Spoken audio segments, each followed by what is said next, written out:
Paramashivoham.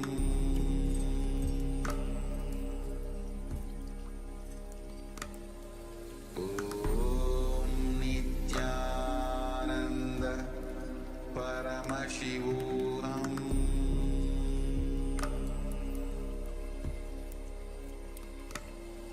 Om Nithyananda.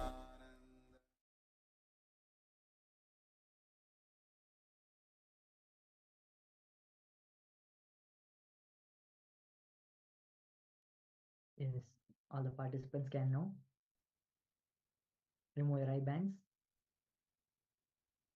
and start sharing with us in the Zoom chat what was it that was revealed to you during the power manifestation.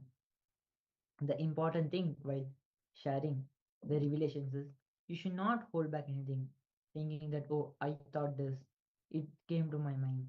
No, anything and everything that came to you when you were chanting the Mahavakya and connecting with Swamiji is revealed by Paramashiva directly. So we request all the participants to don't have any doubt and share openly with us in the Zoom chat. In a few moments from now, we'll also be projecting once again to all the participants what is it that was projected for all the participants during the power manifestation.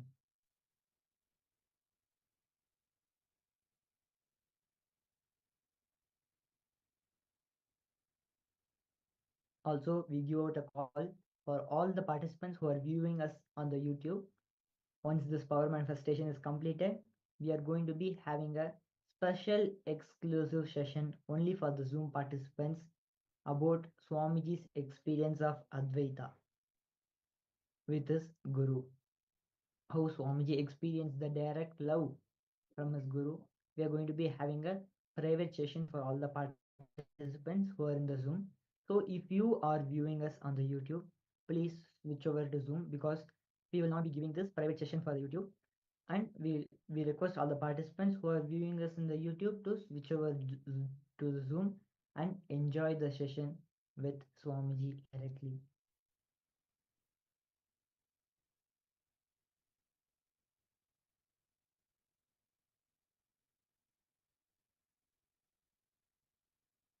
We are just giving a few more moments for all the participants.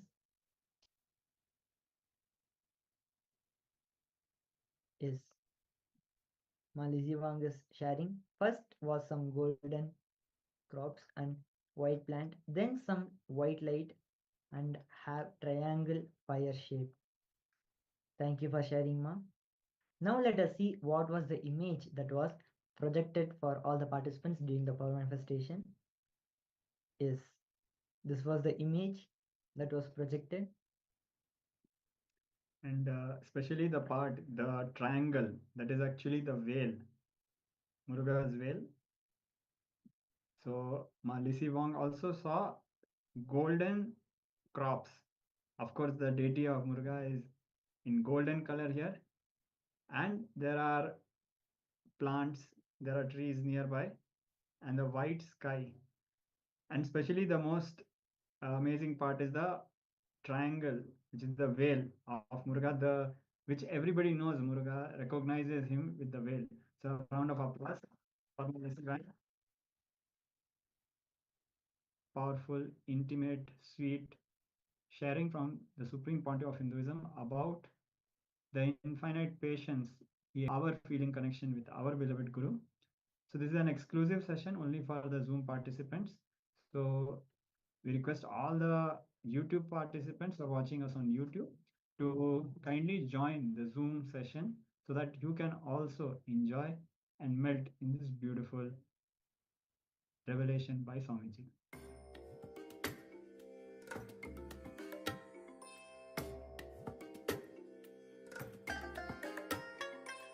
I bless you all.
Shankara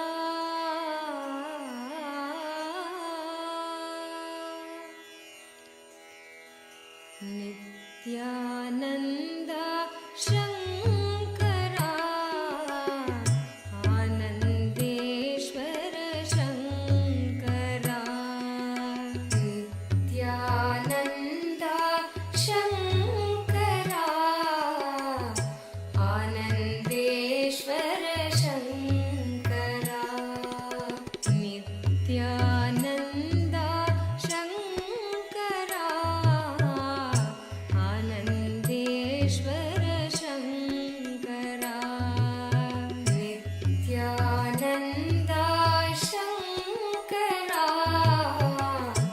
Anandeshwar Shankara Shankara भयङ्करा Shankara भयङ्करा भवभयहारी Shankara भवभयहारी Shankara Shankara भयङ्करा Shankara भयङ्करा भवभयहारी Shankara भवभयहारी Shankara Nityanand Shankara Anandeshwar Shankara Nityanand Shankara Anandeshwar Shankara Nityanand Shankara Anandeshwar Shankara Nityanand Shankara Anandeshwar Shankara Shankara भयङ्करा Shankara भयङ्करा भवभयहारी Shankara भवभयहारी Shankara Nityanand Shankara Anandeshwar Shankara Nityanand Shankara Anandeshwar Shankara परमात्मा शिव शङ्करा पावन पुरुषा शङ्करा परमात्मा शिव शङ्करा पावन पुरुषा शङ्करा परमात्मा शिव शङ्करा पावन पुरुषा शङ्करा परमात्मा शिव शङ्करा पावन पुरुषा Shankara नित्यस्वरूपा Shankara Nityanand Shankara नित्यस्वरूपा Shankara Nityanand Shankara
Nithyananda Shankara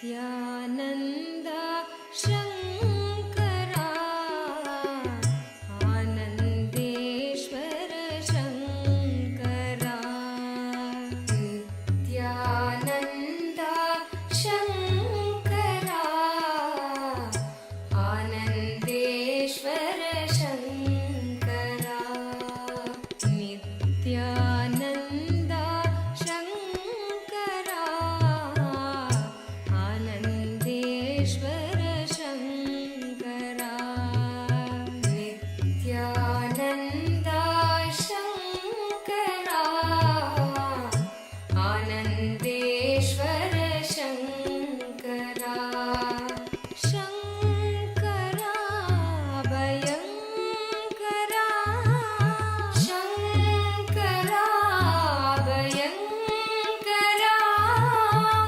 Bhavabhayahari Shankara Bhavabhayahari Shankara Shankara Bhayankara Shankara Bhayankara Bhavabhayahari Shankara Bhavabhayahari Shankara Nithyananda Shankara Anandeshwara Shankara Nithyananda Shankara Anandeshwara Shankara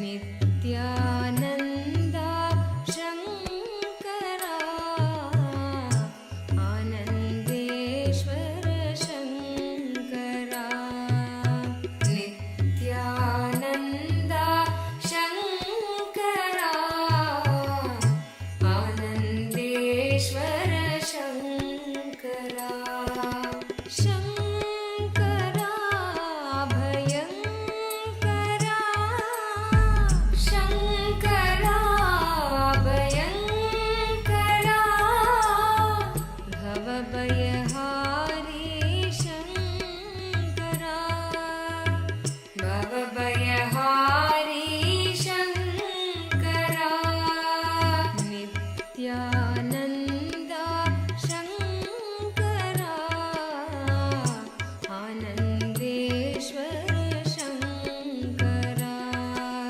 Nithyananda Shankara Anandeshwara Shankara Paramatma Shiva Shankara Pavana Purusha Shankara Paramatma Shiva Shankara Pavana Purusha Shankara Paramatma Shiva Shankara Pavana Purusha Shankara Paramatma Shiva Shankara Pavana Purusha Shankara Nityashwarupa Shankara Nithyananda Shankara Nityashwarupa Shankara Nithyananda Shankara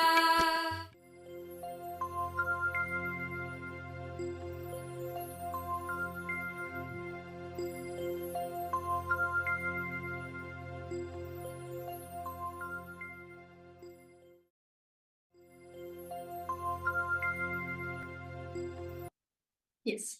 Nithyanandam, to all the participants.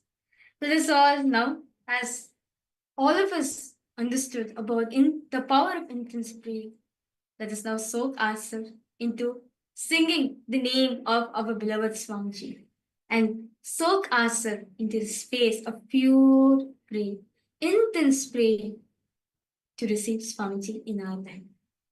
Joining with me, I have Nithyananda and Swami, who will be guiding us on this beautiful Sankirtan. Let us now begin with the Sadguru Vandana. I request everyone to please sit straight with folded hands and invoke Swamiji. Nithyanandam Paramasukadam Kevalam Jnanamurtim Dvandvatintam Gaganashadrisham Tattvamasya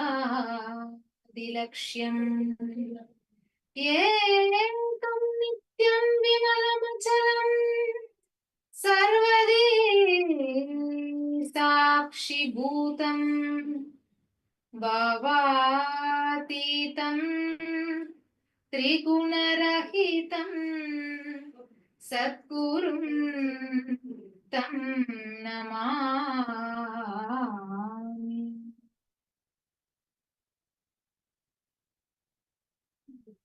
Let us now start the Sankirtan. So we'll be actually projecting the lyrics of the Kirtan. All of you can see the lyrics and sing along with us.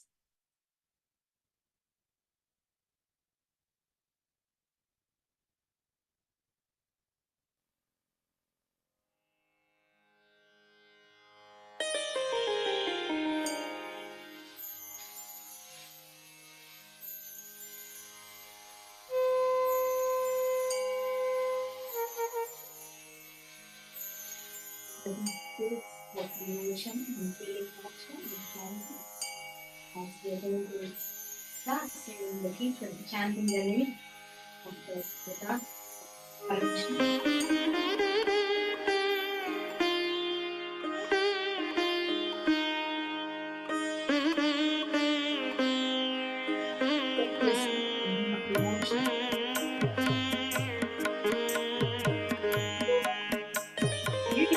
Gunagirishwar Paramaha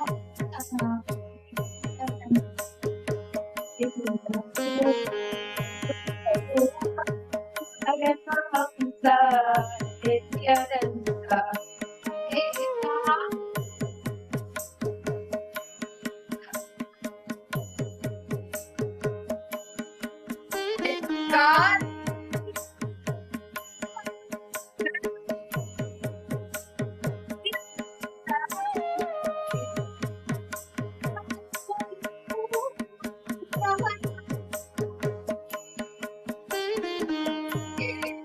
God Swarupa Punavatara Nithyananda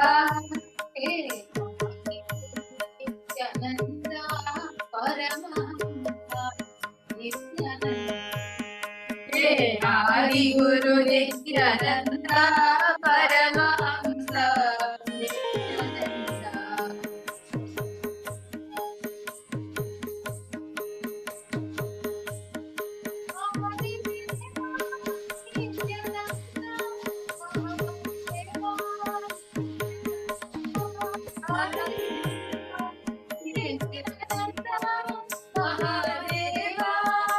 Nithyananda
Adi Guru Nithyananda Paramahamsa Nithyananda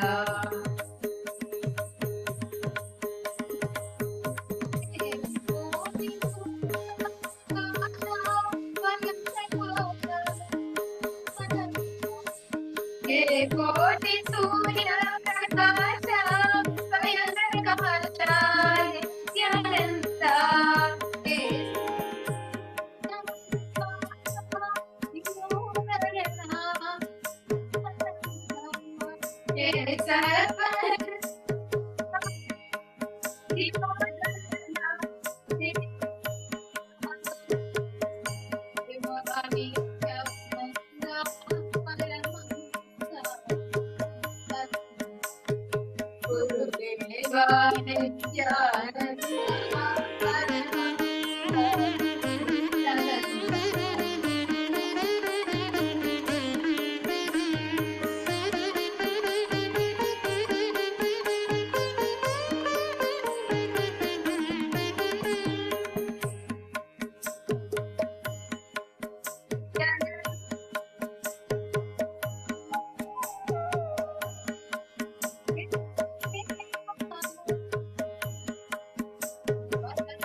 Paramahamsa Nithyananda He Arunagirishwara Rupa Paramahamsa Nithyananda He Rupa Karnavatara Nithyananda Rupa Karnavatara Nithyananda Swarupa Punavatara Nithyananda Sarvadeva Swarupa Punavatara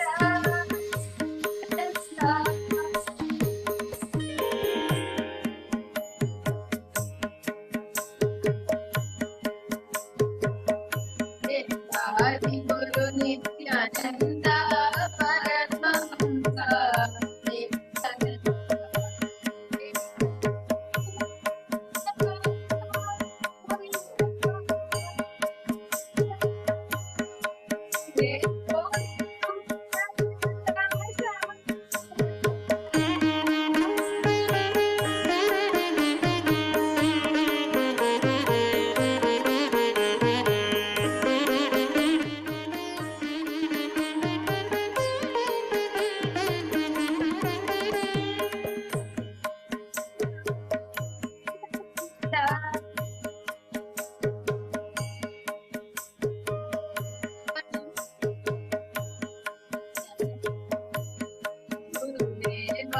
Nithyananda Paramahamsa Nithyananda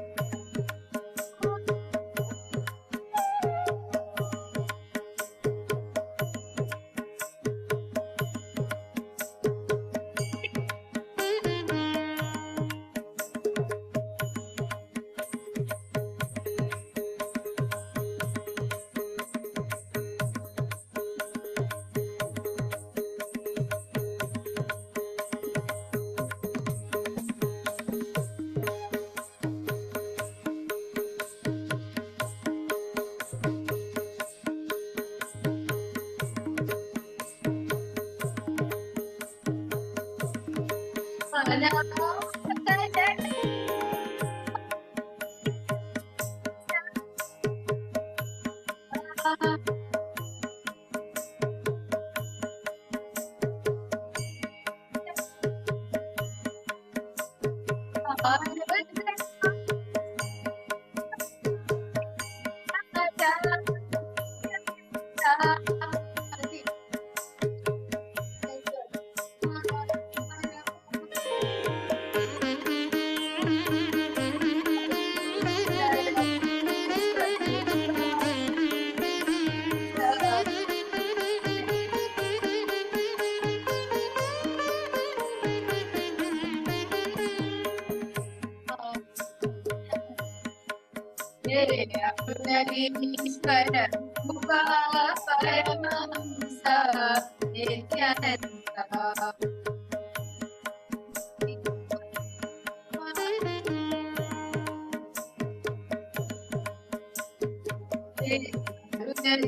Paramahamsa,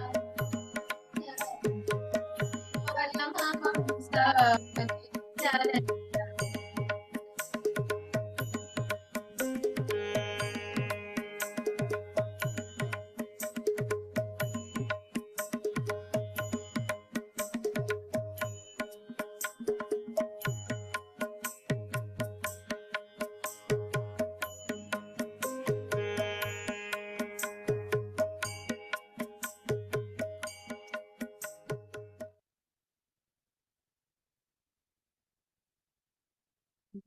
The way, the beautiful space, the ocean.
Shankara.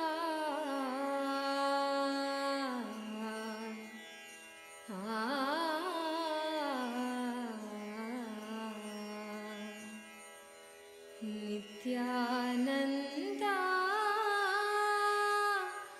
Shankara.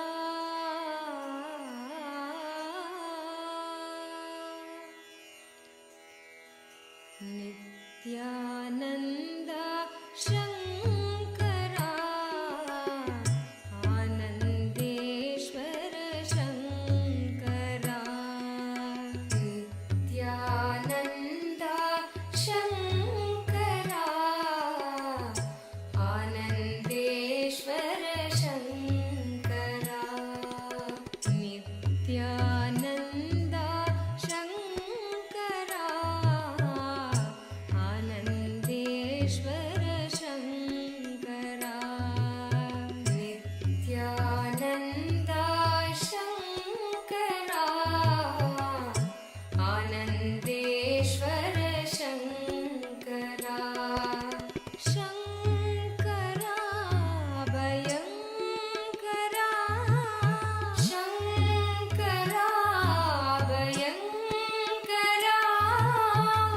Bhavabhayahari Shankara.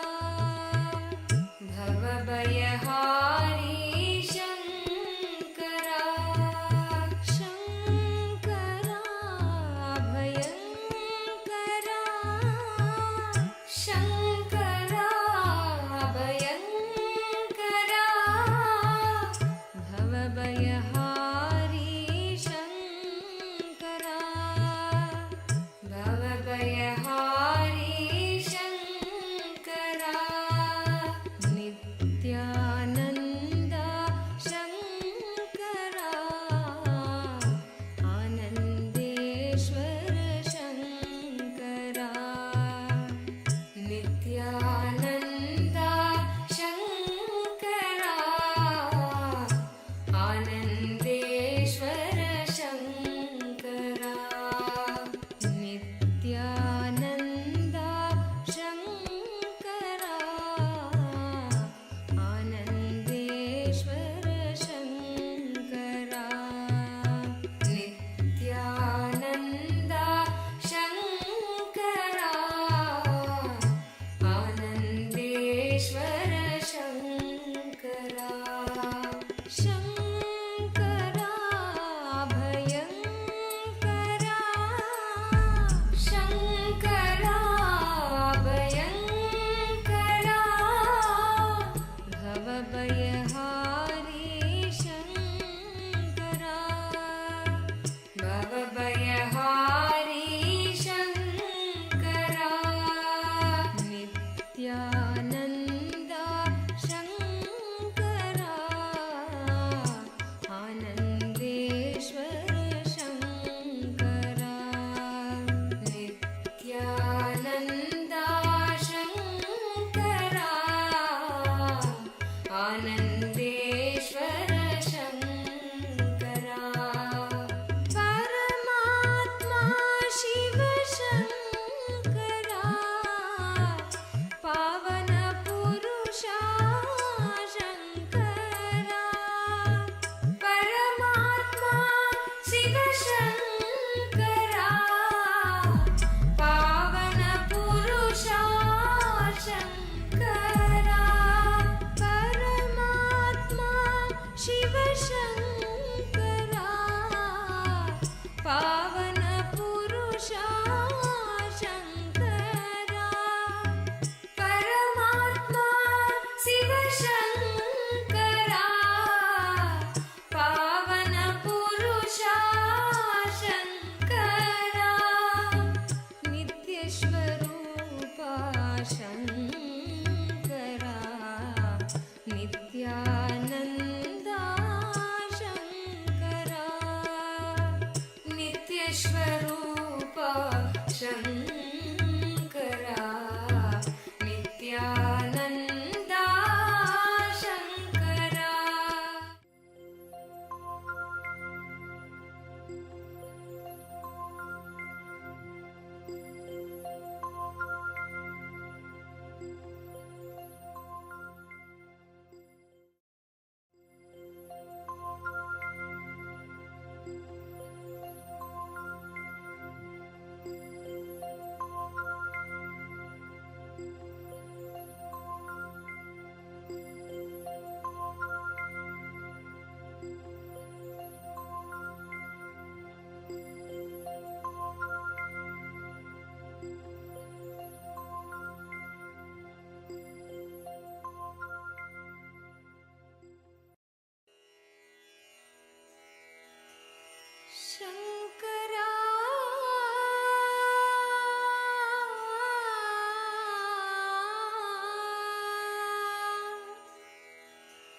Shankara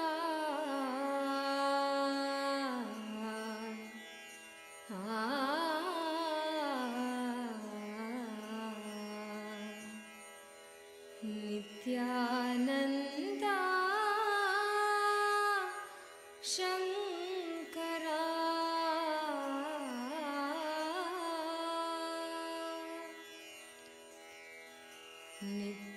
Nityananda Shankara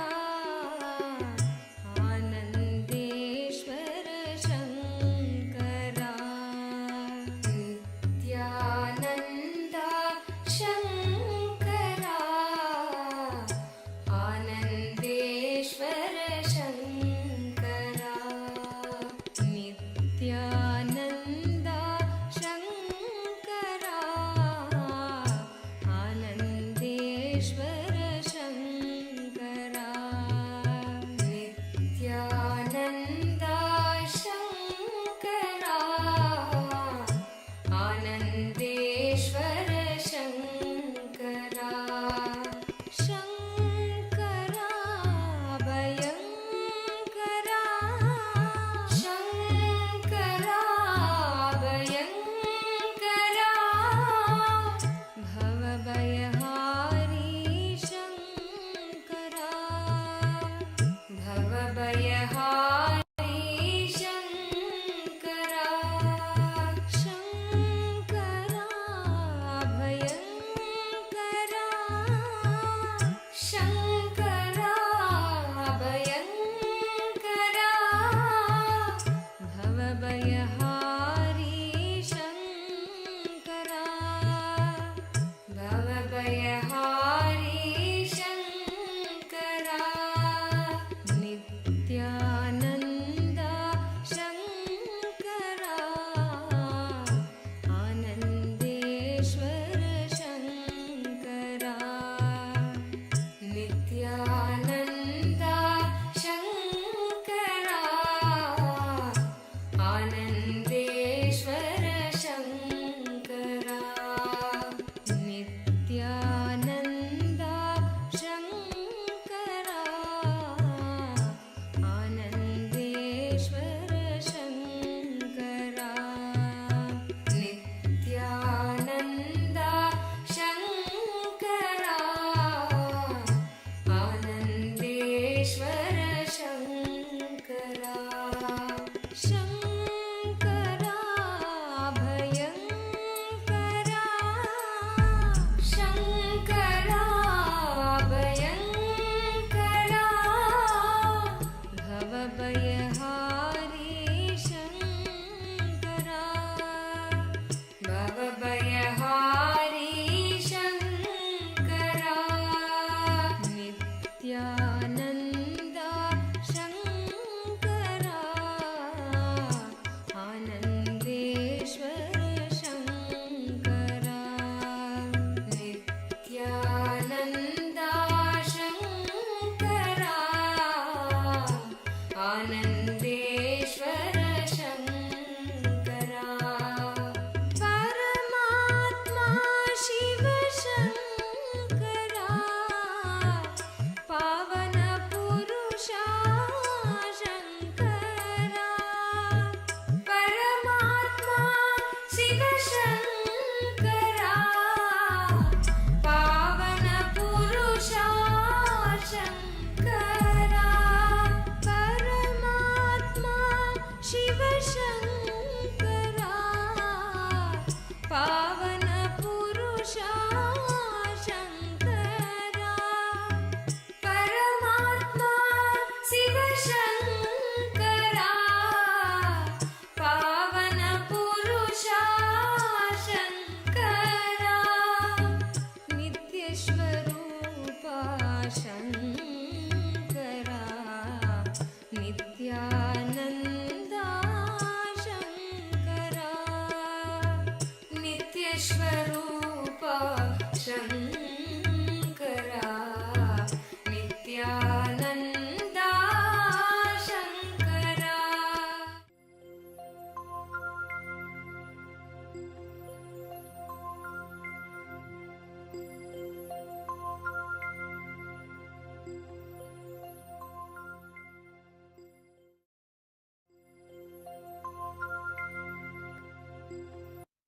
Yes. Nithyanandam to all the participants. Let us all now, as all of us understood about the power of intensity, let us now soak ourselves into singing the name of our beloved Swamiji and soak ourselves into the space of pure prayer, intense prayer to receive Swamiji in our life. Joining with me, I have Manitya Atupriyananda Swami, who will be guiding us on this beautiful Sankirtan. Let us now begin with the Sadguru Vandana. I request everyone to please sit straight with folded hands and invoke Swamiji. Nithyanandam Paramasukadam Kevalam Jnanamurtim Dvandvatintam Gaganashadrisham Tattvamasya-dilaksham Ekam nityam vimalamachalam Sarvadi sakshi bhutam Bhavatitam Trigunarahitam Satgurum Tam Namami.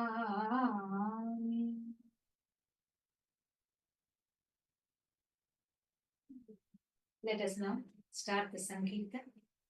So we'll be actually projecting the lyrics of the Kirtan.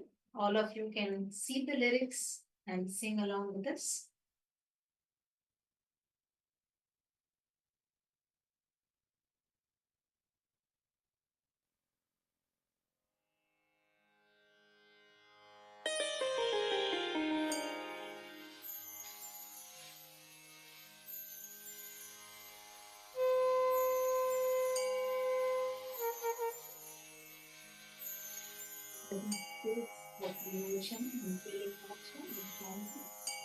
As we are going to start singing the Kirtan, chanting the name of the Lord,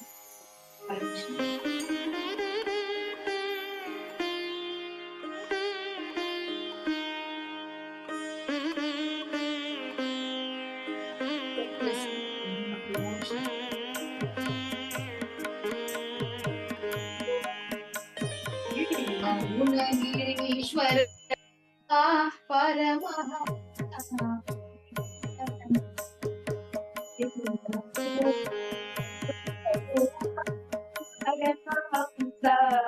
Nithyananda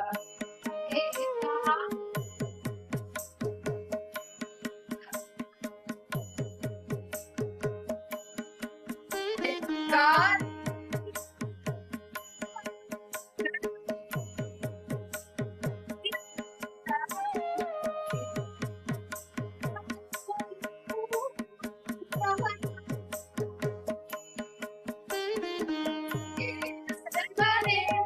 Swarupa Punavatara Nithyananda Nithyananda Paramahamsa Nithyananda Adi Guru Nithyananda Paramahamsa Nithyananda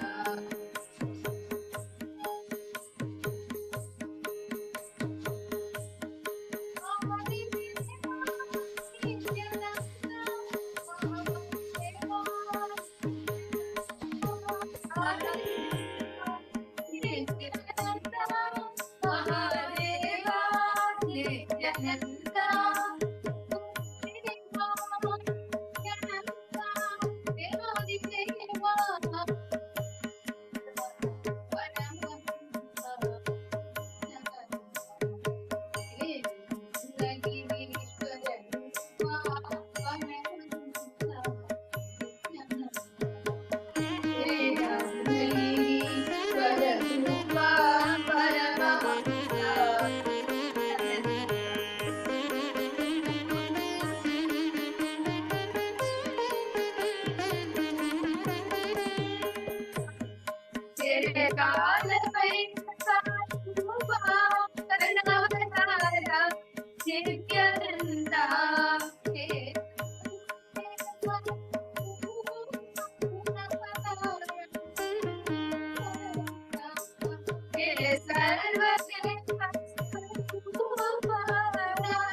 Adi Guru Nithyananda Paramahamsa Nithyananda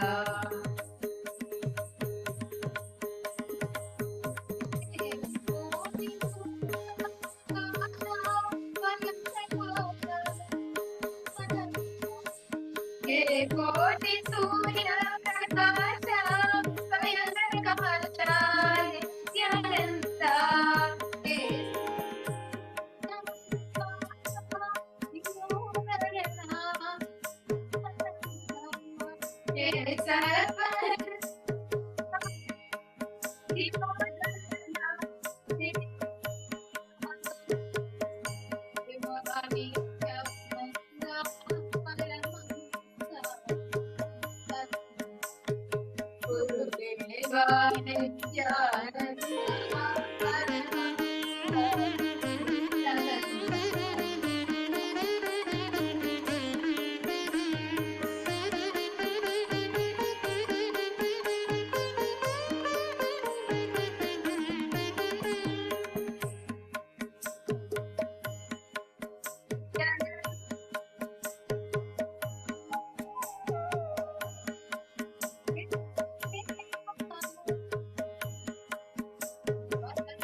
Paramahamsa Nithyananda He Arunagirishwara Rupa Paramahamsa Nithyananda He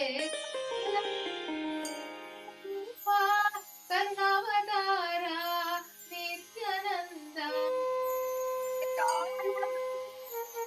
Rupa Karnavatara Nithyananda Kesana Swarupa Punavatara Nithyananda Sarvadeva Swarupa Punavatara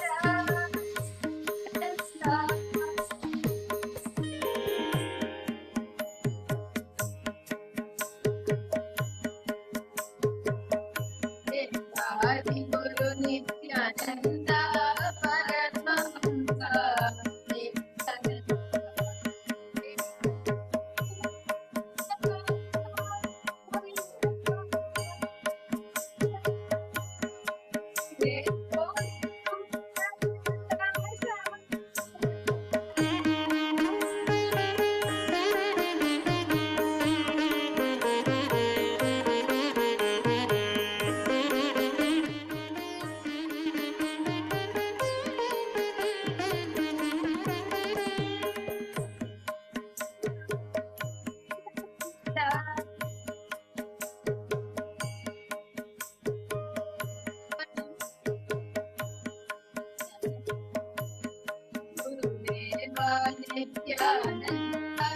Paramahamsa Nithyananda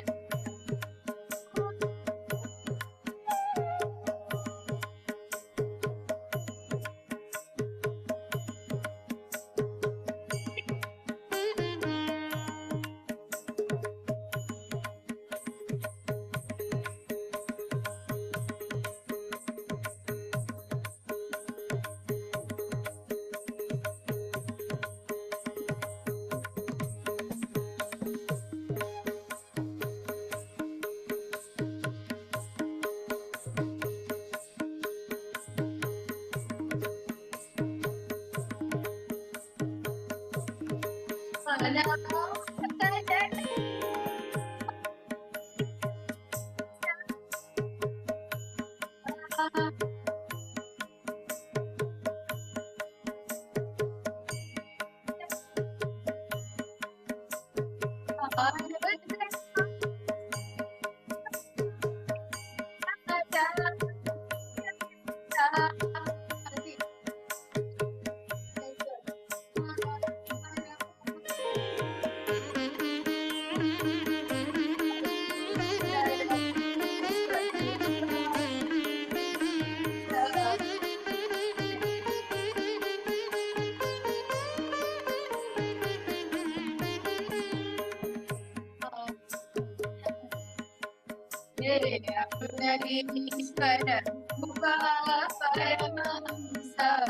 Nithyananda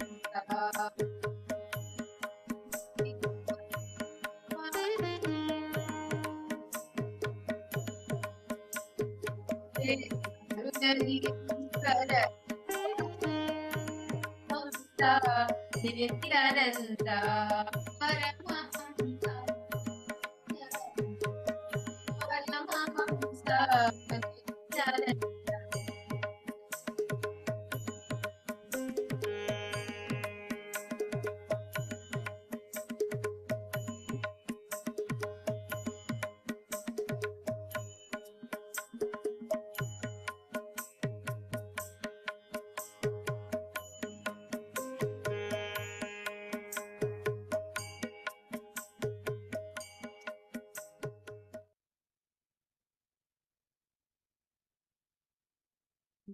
the way, the beautiful space, devotion.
Nithyananda, that was a beautiful Sankirtan that all of us just had.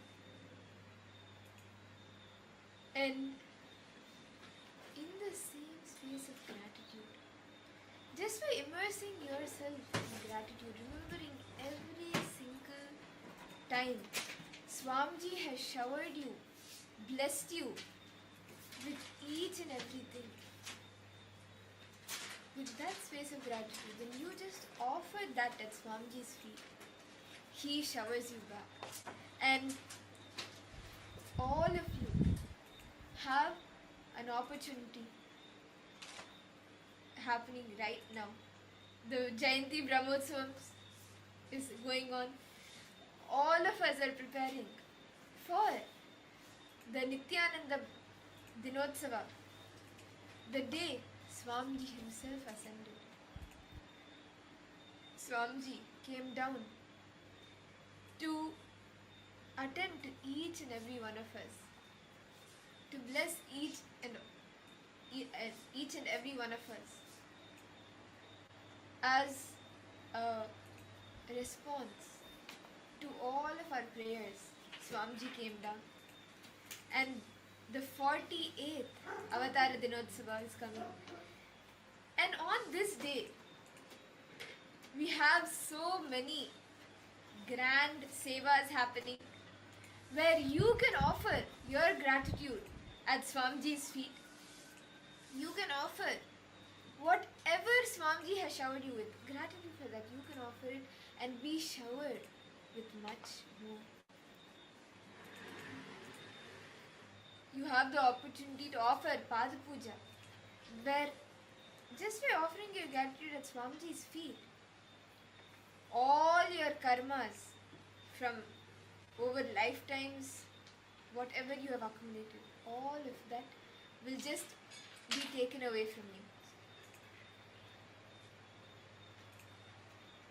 See, actually, when you offer the Pada Puja, you will experience a karmic breakthrough whether you know it or not.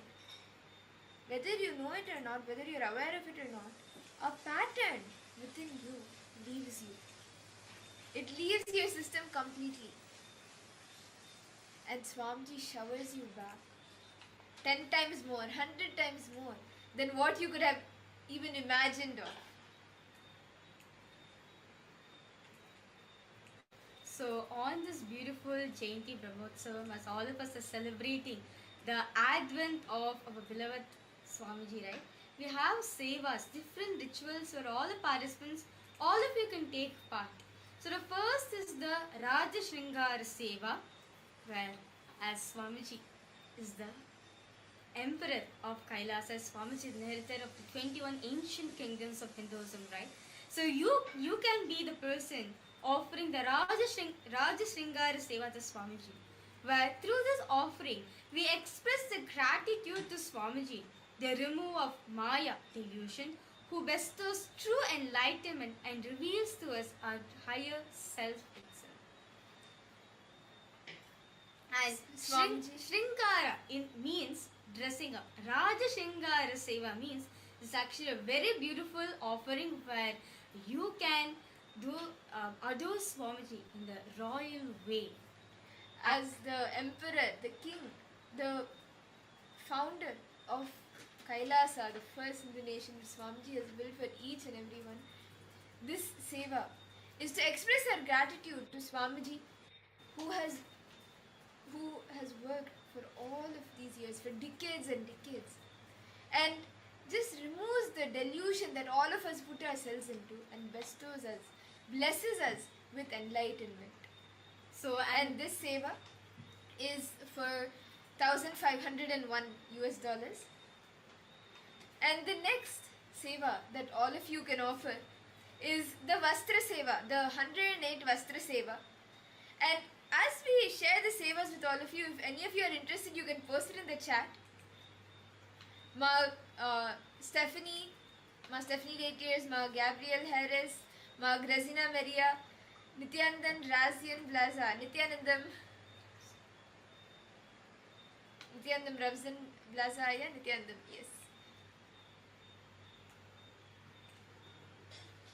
Nithyanandam, Ravzan, Razaya, welcome to the program. So, we are now going to be announcing for all the participants and all the viewers the various different sevas, the various different offerings you can offer to Swamiji in this auspicious Jayanti time. So, the first is the Radha Shringara Seva, where you have the opportunity to adore Swamiji in a royal manner.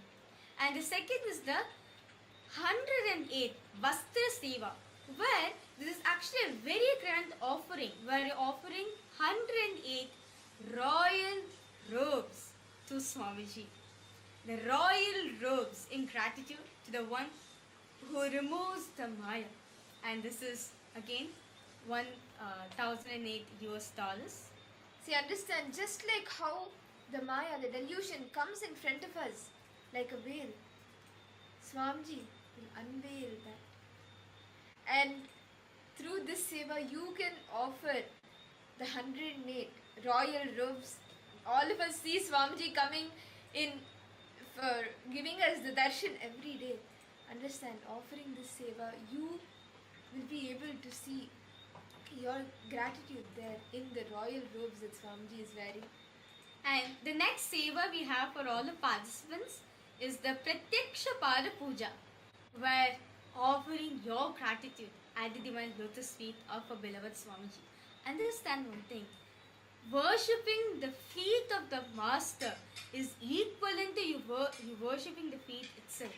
Actually, this very offering Pada Puja reminds me of one beautiful story which happened. So, what happens is, Vishnu has the Shankha and Chakra, right? So, of course, Parandama Mahavishnu, he's, of course, the Shankha and Chakra is his weapons and also the sandals. So, when Parandama goes for Samadhi, he leaves the Padukas house and he goes.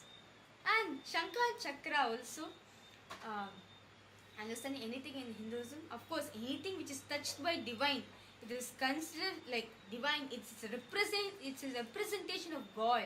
It's a representation of that very form itself.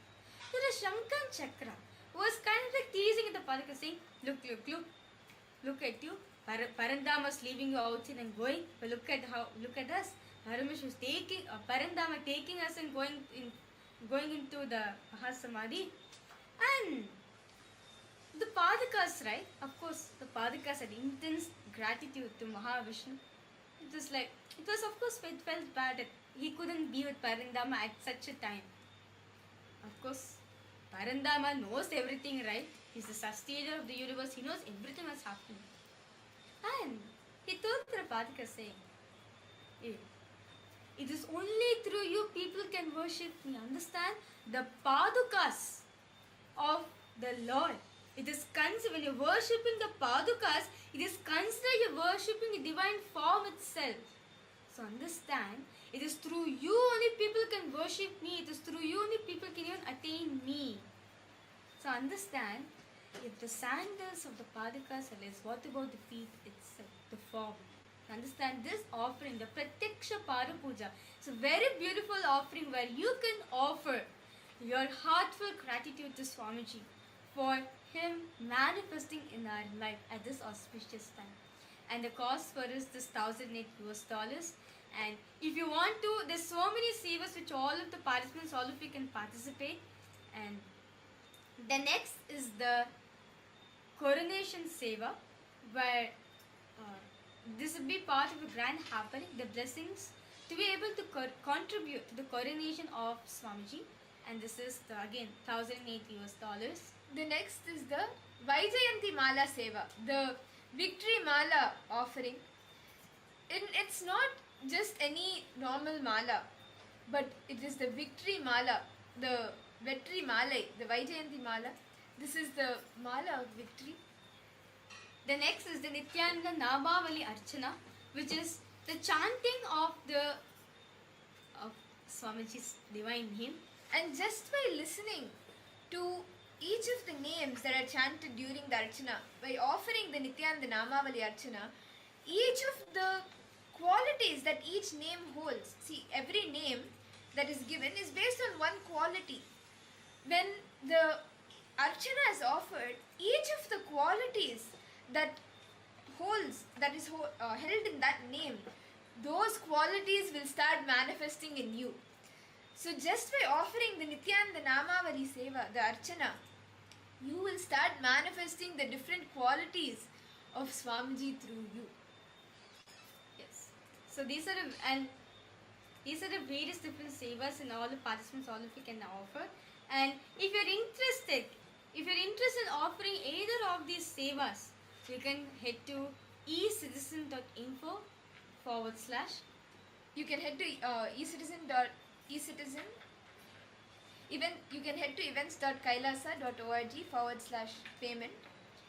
And after heading to this link, you can sign up and offer the seva that you would like to offer, and offer your gratitude towards Swamiji. See, any Pada Puja, or whether it's the Vaijayanti Mala or the Nithyananda Namavali Archana or the Rajashringara, that seva, any seva that you offer, just by offering your gratitude, by offering that seva filled with the gratitude for every single thing that Swamiji has showered you with, when you offer that, Swamiji will shower you back. And you will have a breakthrough. You will manifest your reality. Okay, Ramzan Blaza, you're interested in offering the seva. Can I request you, which ritual, which are the sevas are you interested in offering? We have so many sevas which are listed out to you. Which are the sevas are you interested to offer,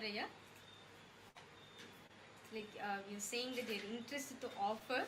So which of the ritual you want to offer,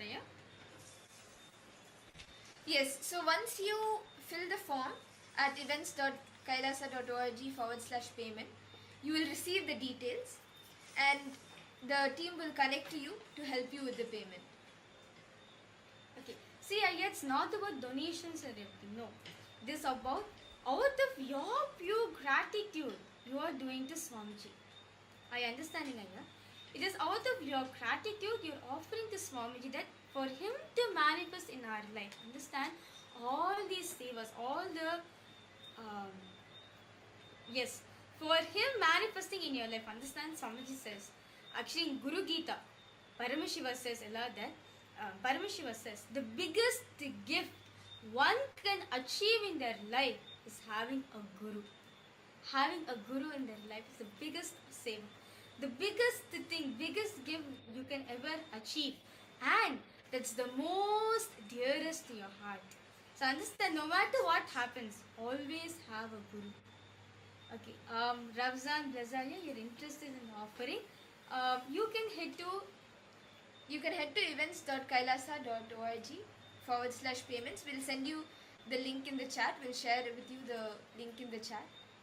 And you can head there, fill the form and put your intention.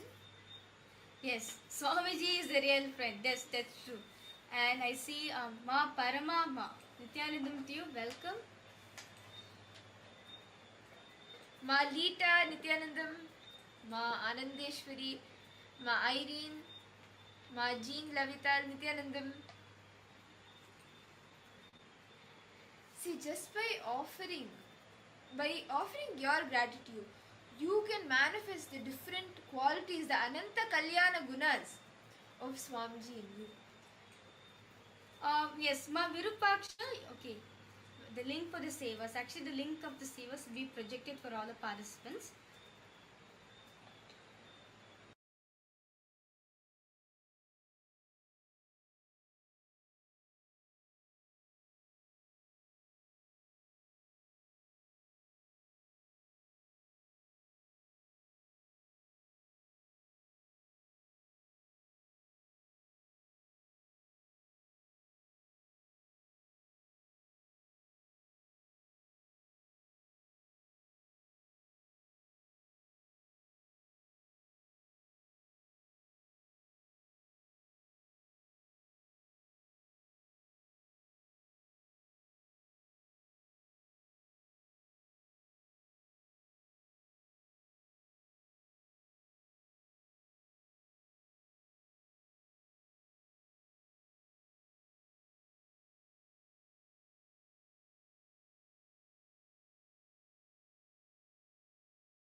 Around 5,000 years ago, at the end of Mahabharat War, the ancient enlightened Hindu civilization consisted of 10,000 Hindu traditions, or sampradayas, that existed in 56 Hindu nations,